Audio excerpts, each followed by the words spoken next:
Now, again water crosses the cell membrane. अब in hypertonic solution it doesn't mean कि पानी अंदर से सारा बाहर जा रहा है, नहीं, पानी दोनों डायरेक्शंस में चलता है, बट टाइम अंदर से बाहर ज़्यादा जा रहा है और बाहर से अंदर कम आ रहा है. Therefore cell will shrink. Therefore cell will shrink. Now osmosis is a special case of diffusion. And now आपको पता चल ही गया है कि diffusion of water is known as osmosis. तो osmosis is special case of diffusion. Osmosis always take place through selectively permeable membrane. Now let us prove with the help of activity. Now आप एक egg low. Remove the shell of the egg by dissolving it in dilute hydrochloric acid. As the cell is made up of calcium carbonate. Cell किससे बना हुआ है? Calcium carbonate से.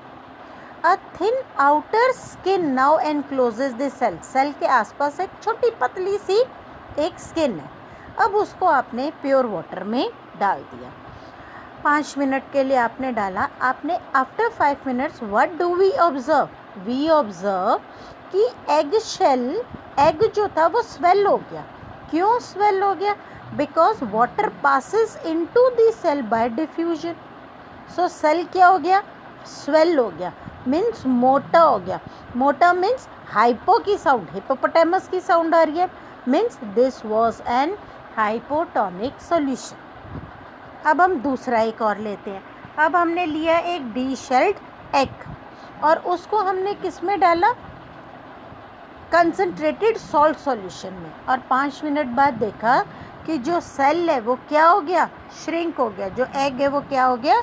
Shrink हो गया. Because salt या शुगर डालने से जो सॉल्यूशन है, जो सॉल्वेंट जिसके अंदर डाला हुआ है वो कंसनट्रेटेड हो जाता है और अंदर से जो सेल के अंदर का पानी है वो बाहर आने लग जाता है. तो now this becomes hypertonic solution. Similarly आप ड्राई रेजिन की हेल्प से भी ये एक्सपेरिमेंट कर सकते हैं. नाउ अब इसकी एप्लीकेशंस क्या हैं? क्वेश्चन आ जाता है what is day to day application of this osmosis and diffusion. तो इसका क्वेश्चन अराइज. देखो फर्स्ट क्वेश्चन कि unicellular fresh water organism and most plant gain water through osmosis. For example amoeba पानी कैसे लेता है? Through osmosis. हम plants में पानी देते हैं. हम प्लांट्स की ब्रांचेस को तो कभी भी वाटर नहीं करते. We usually water the plant in roots. तो रूट्स से पानी जो है वो ऑस्मोसिस के through different parts of plant में पहुंच जाता है. Therefore diffusion is important in exchange of water and gases in the life. Different molecules cell के अंदर और बाहर जाते हैं सिंपली डिफ्यूजन की वजह से. This was all about diffusion and osmosis through plasma membrane. Now हम प्लाज्मा मेम्ब्रेन पे आते हैं कि प्लाज्मा मेम्ब्रेन होता क्या है. एज द प्लाज्मा मेम्ब्रेन जो है आउटर मोस्ट लेयर है. It is the outer most membrane of animal cell. It is flexible and it is made up of lipoprotein, means lipids and proteins, and we can see plasma membrane through electron microscope. अब हमें क्या पता चला कि what is plasma membrane? Plasma membrane is first outermost layer of या covering of animal cell. It is flexible. It is selectively permeable membrane. Now question arises, why it is selectively permeable membrane? Because selectively से selects, permeable से permit, because it selects or permit the entry and exit of selected substances in and out of the cell. Now it is living in nature. अब living है तभी ये flexible है. तो flexibility जो है वो किसकी वजह से है, लिविंग की वजह से। और इस फ्लेक्सिबिलिटी की वजह से ही जो ये प्लाज्मा मेम्ब्रेन है, it helps the cell to engulf the food, it helps the cell to engulf the food. And जिस प्रोसेस से प्लाज्मा मेम्ब्रेन से खाना सेल के अंदर जाता है, this process is known as endocytosis. तो what is endocytosis? It is the process by which जो फूड है that enters the plasma membrane. Amoeba acquires the process, amoeba is a single cell organism, तो amoeba जो है वो इसी किस process से, एंडोसाइटोसिस प्रोसेस से ही खाना लेता है। तो अब हमने इस पैराग्राफ में क्या पढ़ा कि प्लाज्मा मेम्ब्रेन की कैरेक्टरिस्टिक्स। सबसे पहले यदि कैरेक्टरिस्टिक्स है, it is flexible, living, made up of lipids and proteins, and it is selectively permeable. And what is the function of plasma membrane? It gives shape, rigidity, flexibility to the cell, and it selects the entry and exit of substances.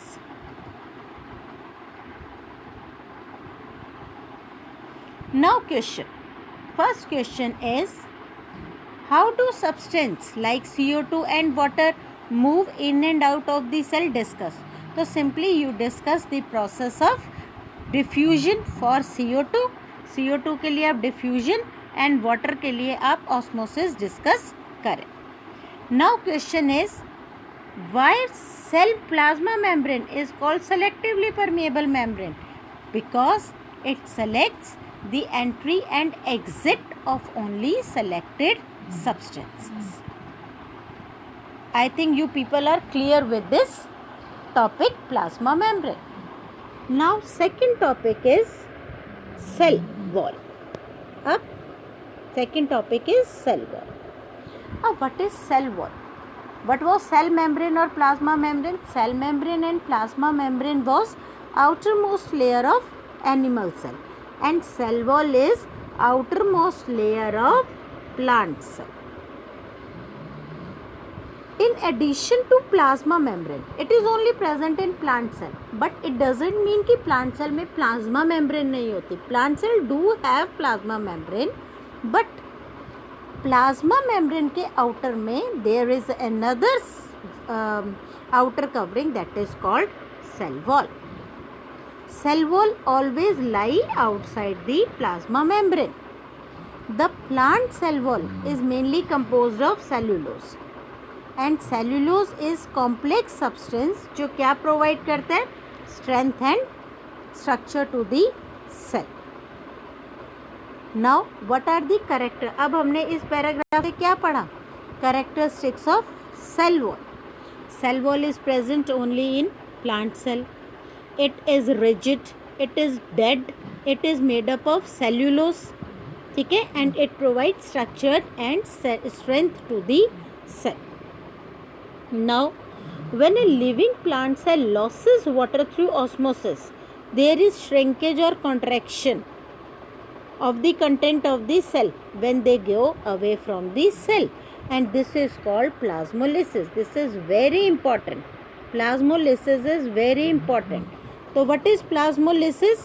तो ये पूरी definition आपको लिखनी पड़ेगी कि when a living cell, जब एक plant cell से पानी बाहर जाता है, ठीक है, लिविंग प्लांट सेल से, ओनली प्लांट सेल नहीं, लिविंग प्लांट सेल से जब पानी लॉस होता है by the process of osmosis, तो देयर इज श्रिंकेज. जब पानी बाहर चला गया तो सेल श्रिंक हो गया, और जब सेल श्रिंक हो जाता है तो it is called plasmolysis.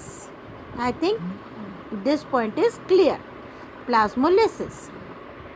Now अब इन्होंने इस एक्टिविटी से क्या कहा है, एक रियो लीफ ली है.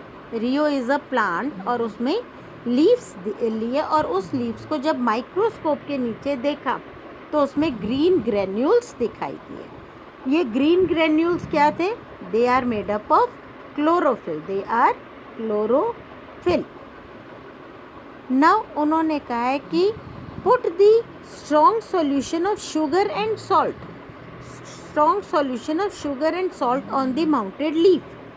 थोड़ी देर बाद देखो, आप क्या देखोगे कि उसके अंदर से जो पानी है वो बाहर चला गया। ये तो नॉर्मल आपने हाइपरटोनिक सॉल्यूशन पढ़ लिया। Now this is very important paragraph कि अब आपने रियोलीफ को बॉइलिंग वाटर में डाल दिया। बॉइलिंग वाटर में डालने के बाद आपने उसको किस में डाला?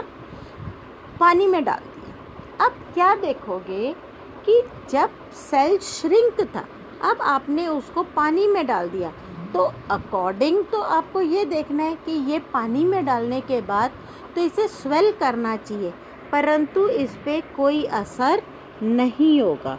क्यों नहीं होगा? बिकॉज देखो इम्पॉर्टेंट पॉइंट है बॉइलिंग, कि बॉइलिंग वाटर में जो सेल था उसकी सेल वॉल डैमेज हो गई।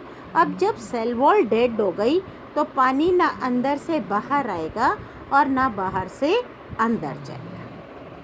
सो what do you infer from this activity? That कि only living cells absorb water इधर इनसाइड और go outside, but not dead cell. Now cell wall, what is the function of cell wall?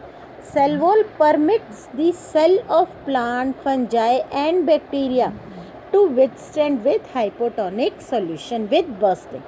अब इसमें question क्या आता है कि when cell wall is put in hypotonic solution, for example यदि आपने ग्रेप्स को पानी में डाल दिया या किशमिश को पानी में डाला, नॉट ग्रेप्स, किशमिश को आपने पानी में डाल दिया, एक दिन ओवरनाइट आपने पानी में रखा, आपने देखा वाओ किशमिश तो बड़ी हो गई।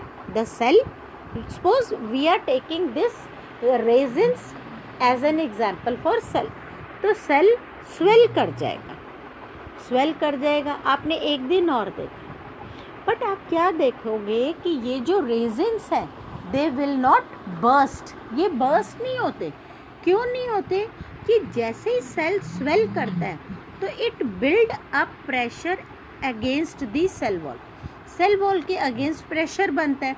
तो जब अंदर से पानी बाहर प्रेशर वॉल पे प्रेशर डालता है तो जो वॉल है वो भी इक्वल प्रेशर डालती है अगेंस्ट दी स्वॉलन सेल। तो इस तरह there is equal and opposite pressure जब पड़ता है तो जो सेल है वो बर्स्ट नहीं होता। तो इसलिए ये क्वेश्चन आ जाता है कि जब हम हाइपोटोनिक सॉल्यूशन में डालते हैं तो ये बर्स्ट क्यों नहीं होता। तो I think now you people are clear with cell membrane and cell wall. So यदि हमें आ जाए difference, what is difference between cell wall and cell membrane या plasma membrane? Plasma membrane is living, cell wall is dead. Plasma membrane is made up of lipids and proteins. Cell wall is made up of cellulose. Plasma membrane is outermost layer of animal cell, whereas cell wall is outermost layer of plant cell.